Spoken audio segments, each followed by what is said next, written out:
यह चैनल केवल मनोरंजन के लिए है। हम किसी भी प्रकार के अंधश्रद्धा को बढ़ावा नहीं देते।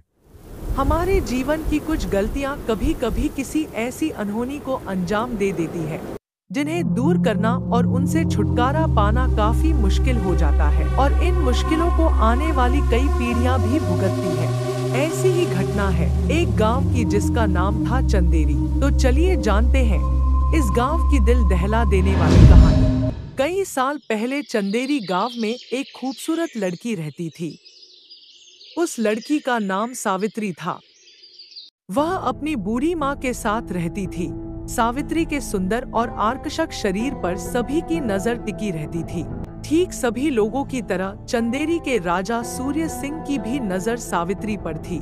जब भी वह सावित्री को देखता तो ऐसा लगता कि मानो वो सावित्री के आकर्षण में मंत्रमुग्ध हो गया हो।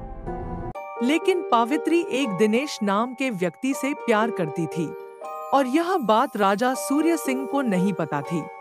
सावित्री और दिनेश एक दूसरे से छुप छुप कर मिलते थे ताकि उन्हें कोई देख न ले। लेकिन एक दिन राजा को यह बात पता चल गई कि सावित्री दिनेश नाम के व्यक्ति से प्यार करती है। यह खबर पाते ही आग बबूला हो गया। उसके मन में दिनेश के प्रति क्रोध और ईर्ष्या की भावना आ गई। उसने दिनेश को अपने राजमहल में बुलवाया। जैसे ही दिनेश उनके राजमहल में पहुंचा तो राजा सूर्य सिंह ने अपने सैनिकों से उसे बड़ी बेरहमी से मरवा दिया। सावित्री को यह बात पता नहीं चली कि दिनेश कहाँ गया। उसने कई दिन तक दिनेश को ढूंढा, उसकी तलाश की, मगर वह उसे नहीं मिला। एक दिन राजा सूर्य सिंह सावित्री के पास अपना प्रेम प्रस्ताव लेकर आता है, लेकिन सावित्री उसे साफ मना कर देती है।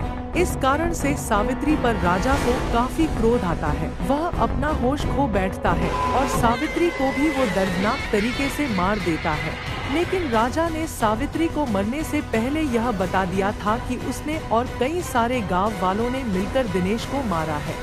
अब सावित्री इस दुनिया से जा चुकी थी, लेकिन उसकी आत्मा अभी भी यहीं थी, जिससे वह अपने प्रेमी दिनेश और खुद की मौत का बदला ले सके।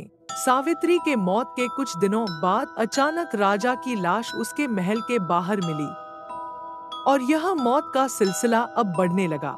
सभी लोग सावित्री को चंदेरी गांव में अब स्त्री के नाम से जानने लगे थे। आधी रात को स्त्री सभी के दरवाजे खटखटाती और किसी भी मर्द ने अगर दरवाजा खोला तो स्त्री उसे अपने साथ ले जाती थी। इस कारण से सभी गांव वाले अपने घर के बाहर या दरवाजे पर नालेबा लिखवाते थे, जिसका हिंदी में अर्थ कल आना होता है। ऐसा करने से स्त्री उस आदमी के दरवाजे पर आवाज नहीं लगाती थी और लौट जाती थी। स्त्री का खौफ पूरे चंदेरी गांव में छाया हुआ था। आज भी चंदेरी गांव की यह कहानी मशहूर है। हमारी वीडियोस को लाइक, शेयर करें और हमारे चैनल को सब्सक्राइब करके नोटिफिकेशन बेल को दबा दें ताकि हमारी नई वीडियोस आपके पास सबसे पहले पहुंच सके।